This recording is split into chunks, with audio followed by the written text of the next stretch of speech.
surmise the notion of one of the 3 pillars of being healthy at Bonfire. So we eat well, we move well, we think well equals live well. In that move well element, there are 2 elements to moving well. The first one is talking about micro movements. And truly, I can teach great yoga. I can take your body right now, hug it into me, take you through a process of how to be healthy. But if fundamentally the underlying spinal function isn't great, so in other words, if your spine is subluxated, then essentially external movement to that can actually create harm.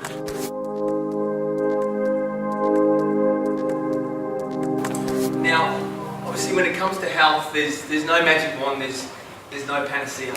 It's a culmination of the choices you make, and it's a culmination of different things you do, from moving well, to eating well, and thinking well. Now, the way we move can be broken up into different areas. You know, how we move in everyday life, the things that are simple in nature, but make a big difference in the way that it stresses our nervous system and the way our body heals.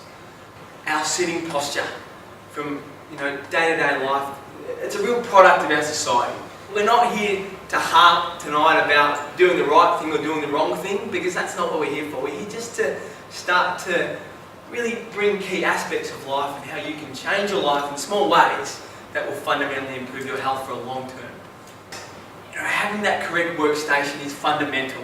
I'm not going to go through each aspect of what you should do, but we know that there's some key aspects that we should have in our thought process when we're setting up our computer desk. Choosing the right chair is very important, and having the screen at that right eye level so we're not looking down, creating sometimes that forward flexion posture. Forward hip posture, it really creates a stretching of the spinal cord, and fundamentally every millimetre your head moves forward, it puts more and more load on tissues and structures lower down, particularly even through your low back. Research suggests up to 5 to 15 kilograms of extra pressure every millimetre your head moves forward. Lifting and turning at the same time, lifting and turning is a big no-no. Really loads up the low back and those discs and those tissues. So, moving well in the simple tasks is so important.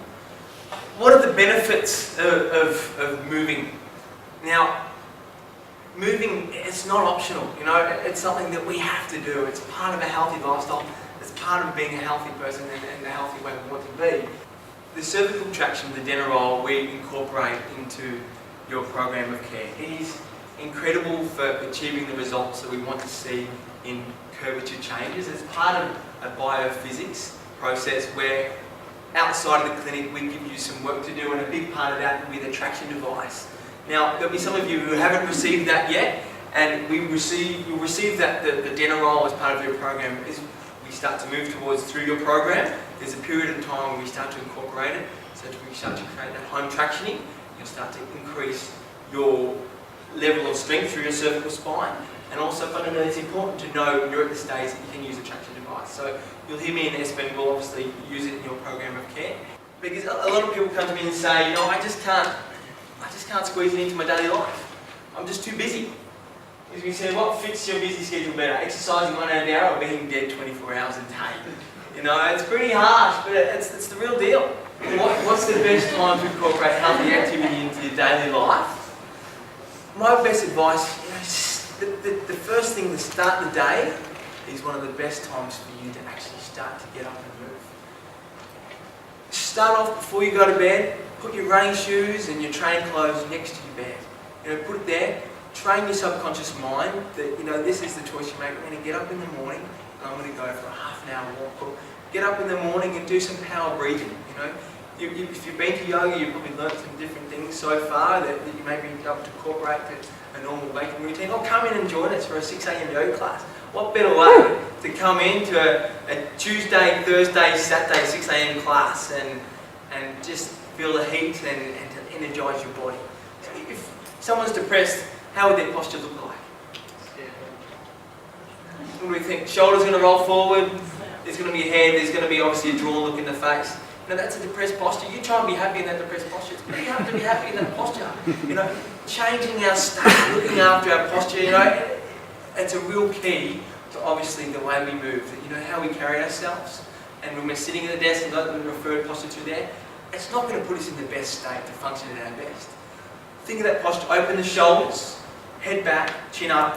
What that's going to do is it's going to improve the way our brain is getting that nice oxygenation. It's going to improve our lung capacity. It's going to improve our ability to oxygenate our body.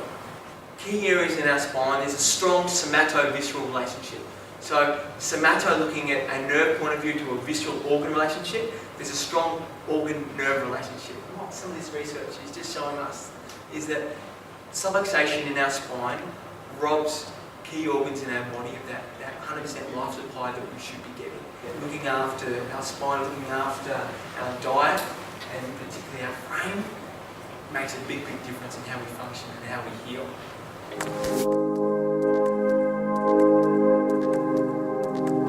Firstly, I want to acknowledge our two fabulous young doctors. I've been listening to them now for the last 12 months. I feel really blessed that we are led. Just as I was sitting back there, watching their bodies move, you know, they learn their craft every single day, but the beautiful thing is the place they learn it most is in how they lead their own lives. And it's inspiring. If you have a look at the two of them, they're in fabulous shape. They walk their talk. I watch them eat. You know, the great thing about Bonfire as a community that it is, there's no hiding from us, you know, and even amongst ourselves. These guys, they eat well, they talk well, they're positive, they're energetic, you know, they walk their talk, and the truth of the matter is, if I'm going to be under the care of a doctor, and a doctor means a teacher in its Latin derivation, if I'm going to be under the care of a doctor, I want to be under the care of a doctor who's got his own story together. Does that make sense? And so they're inspirational. I take my hat off to both of them, and I'm really